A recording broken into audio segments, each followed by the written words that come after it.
Hi, my name is Lynn and this is the Darby Notes channel, and it's time for a little shop update.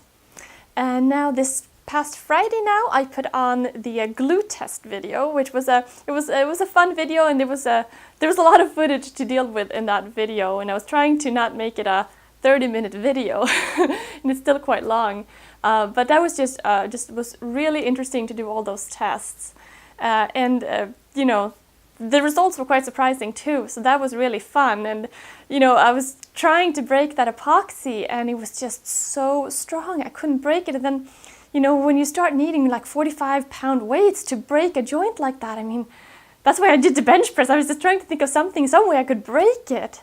And somebody suggested in the comments that I do another test where I do long grain to long grain.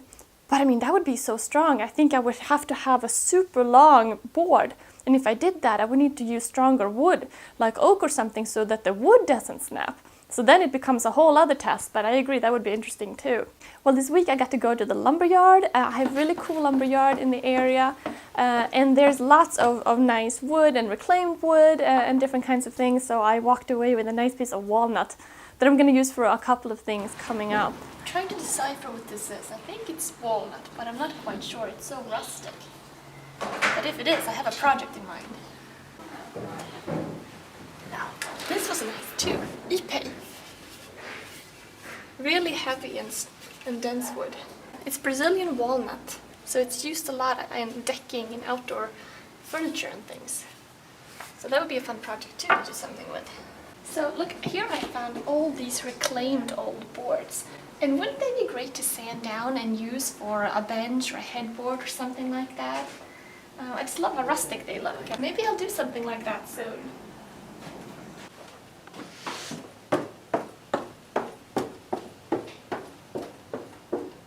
Yeah, I wish everybody had a store like that near, because it's a great store. They have hardwoods and softwoods, but they also have, you know, reclaimed materials like windows and doors, and some of those are just beautiful and would be great to use for a lot of projects, and some outdoor projects too. I'm starting to think about outdoor planters and things like that too. HomeRight is a company that makes and sells these airless HVLP sprayers, and they sent me a couple to try, and I just got a chance the other day to go outside because I have an outdoor shop in my carport to try it out. So I used the opportunity to weatherproof some of my outdoor things that need to be protected from the weather.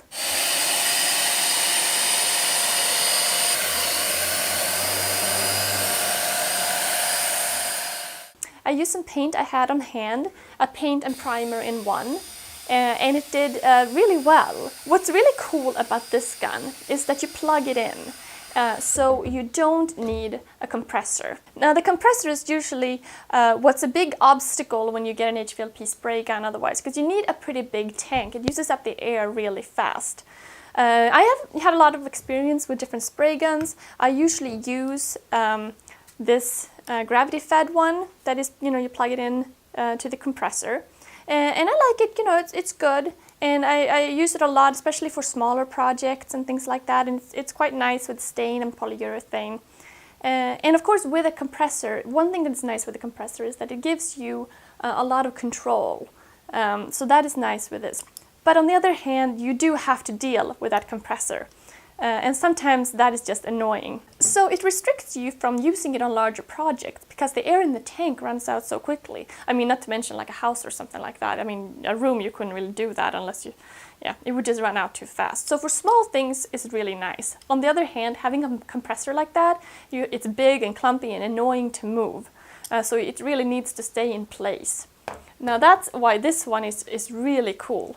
You know, you can just put this on an extension cord and really have much more flexibility in terms of where you want to paint. Whereas with this sprayer, on the other hand, if you put a longer hose on it, you're going to have problems as the compression decreases. So that is really cool. I've also tried a Graco sprayer, which it has some pros and cons. It was a rather expensive model.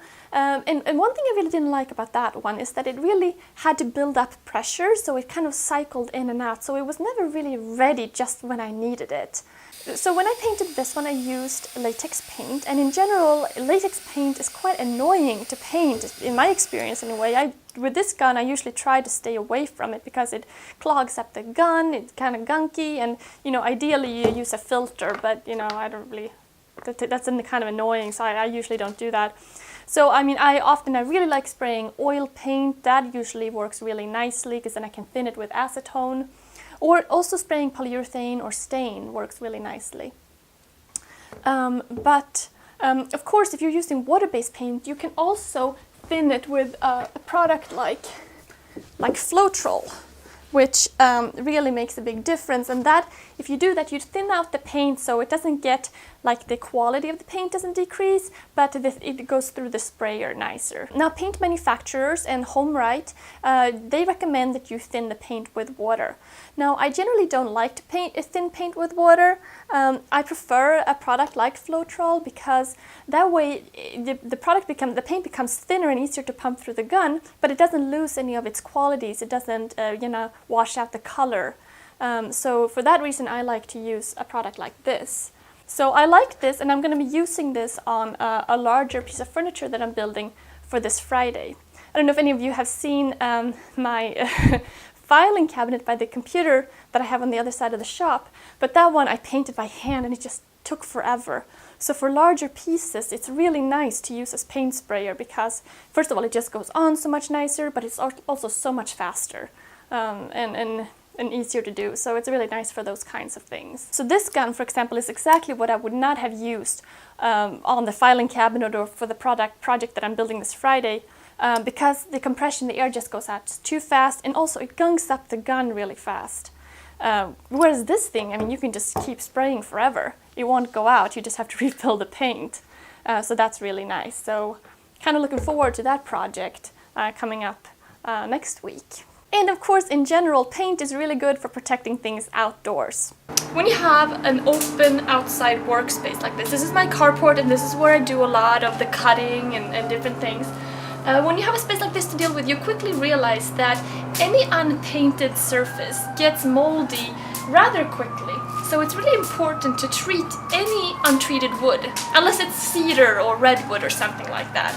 So I'm just cleaning out here. I'm gonna throw away a whole bunch of plywood boards and things I had sitting out here that aren't looking so great. And I'm just kind of painting everything that was unpainted. This is my tensioning jig for the table saw. And it really makes you appreciate the awesome power of paint, how it really does a very good job protecting things in an outdoor environment. It's almost like as long as it has paint on it, it's okay. So that's what I'm doing. Also this week I played around with my router plane a bit, testing it out, and hopefully I'll get to use it in a project soon. So in my last shop update video, and I'll leave a link in the description if anyone missed it, I mentioned how there was a bit of a mix-up between crowbars and holdfasts. So I got a rather funny package in the mail. Sterling Davis, I guess most of you guys probably know him, but I'll leave a link in the description if anybody haven't checked out his channel. And he sent me a real holdfast, not a crowbar, because I guess he thought I needed that. So that was just really funny and really cool. So I don't know, it's so cool to have good YouTube friends. And I always appreciate when Sterling comments, and I just love the community here. It's just so awesome. And then that he sent something like this that I need, and that's just really nice. So thanks a lot, Sterling. I really appreciate that. That was really cool. So I guess that's all for now. Stay tuned because I have a couple of cool projects coming up. Don't forget to check out my main channel, Darben Orver, if you're finding yourself here for the first time. So thanks so much for watching, and I'll see you soon. Bye.